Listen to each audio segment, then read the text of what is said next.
Je vous salue au nom du Seigneur. Tant que vous essayez par vous-même de vous délivrer, vous n'y arriverez pas. Tel est, chers amis, le titre de cette prochaine vidéo. Beaucoup de gens ne comprennent pas ce qu'est la délivrance en Jésus-Christ. Alors ils font tous les efforts possibles pour vaincre leurs péchés, abandonner leurs mauvaises habitudes et toutes sortes de méchancetés tout en continuant à prier. Souvent, ils ne s'en sortent pas. C'est pour les aider que je fais cette vidéo, et aujourd'hui je voudrais dire que si vous essayez de vous sortir de ce qui vous lie par vos propres efforts, alors je vous dis que vous n'y arriverez jamais. Parce que si nous arrivions à nous libérer par nous-mêmes de nos péchés, le Fils de Dieu ne serait pas descendu sur la terre pour mourir, car nous-mêmes nous pouvons nous sauver. Si notre délivrance dépend de nos propres efforts, alors l'œuvre achevée du Christ pour nous sauver n'est pas indispensable, car il faut rajouter autre chose. Aucun de vos efforts ne sera utile, votre délivrance ne vient absolument pas de vous en aucun cas. Même si vous ne comprenez pas, c'est la vérité. Pas besoin de vos efforts pour votre délivrance. Ce qu'on attend de vous, c'est de croire et d'accepter l'œuvre achevée du Christ pour vous à la croix. Pensez à un linge sale.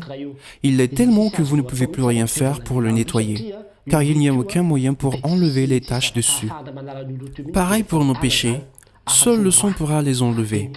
Cela veut dire qu'il faut les emmener sur la croix, car c'est seulement là qu'il y a le sang de l'agneau sans défaut qui pourra les enlever.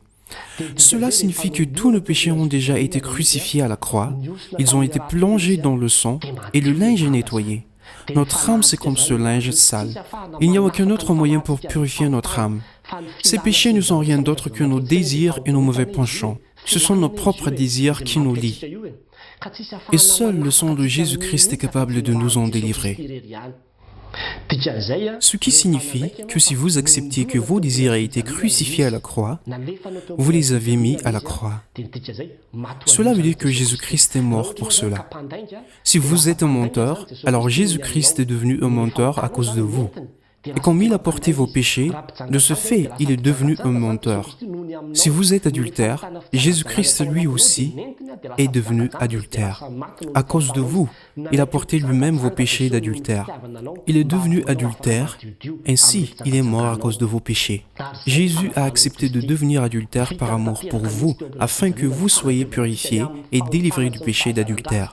C'est cela, la délivrance en Christ. Il a tout accompli à la croix, nous purifier de nos péchés, nous délivrer de nos mauvaises habitudes, nous sauver de tous nos malheurs, ainsi que de tout ce qui nous rend esclaves.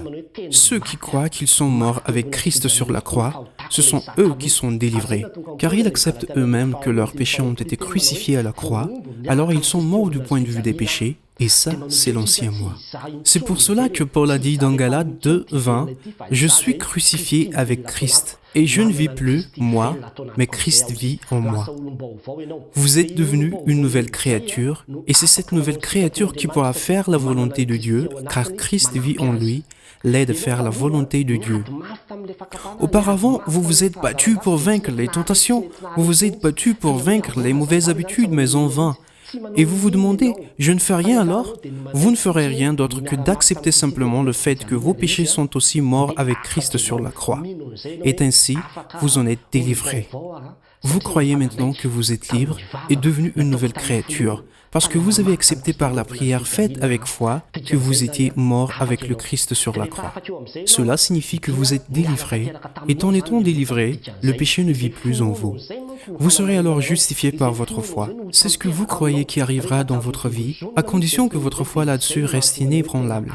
C'est cela qui fait de vous quelqu'un de libre, complètement libre. La victoire qui triomphe du monde, c'est notre foi. Si vous croyez, vous verrez la gloire de Dieu. Je crois donc que je suis délivré de mes péchés. C'est à partir de là que l'Esprit de Dieu dit que ce n'est plus moi qui vis, c'est Christ qui vit en moi. C'est le Christ qui est mort et ressuscité qui vit en moi. C'est lui qui vous donne la force de faire la volonté de Dieu. C'est devenu plus facile pour vous de vaincre les tentations. À ce moment-là, vous arrivez à vaincre les tentations. Ce n'est pas pour être libre, mais vous l'êtes déjà et vous arrivez à les vaincre. Vous n'éprouverez aucune difficulté à vaincre les tentations puisque Christ vit en vous et le péché n'est plus en vous. Vous ne pouvez pas comprendre cela tant que vous ne le vivez pas. Ceux qui ont déjà vécu cette délivrance en Christ peuvent témoigner que c'est vraiment facile de vaincre cette tentation une fois libre. Mais si vous n'êtes pas encore délivré, il vous est impossible de les vaincre. Comment une personne liée peut-elle fuir? Vous ne pourriez pas tant que vous êtes encore lié. Il faut être libre d'abord, être délivré de ces liens avant de fuir les passions de la jeunesse.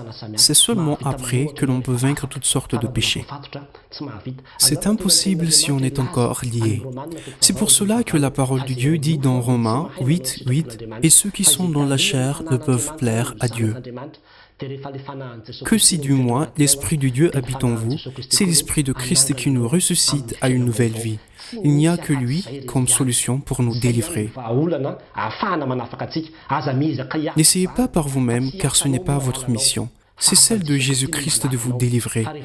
Et quand vous serez libre, ayez la foi en sa délivrance, et vous verrez que c'est Christ qui vous donne la force. Les péchés qui vous ont liés auparavant n'ont plus d'importance. Ce n'est rien pour vous de les vaincre. Vous y arrivez. Essayez de le vivre, goûtez et voyez combien l'Éternel est bon. Ceux qui l'ont déjà vécu savent que heureux sont ceux qui se confient en lui. À toi seul la gloire, Seigneur. Que la délivrance soit votre partage, que la délivrance en Christ soit dans votre vie.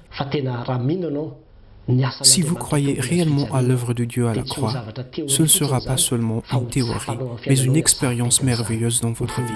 Cela pour la gloire de Dieu. Amen.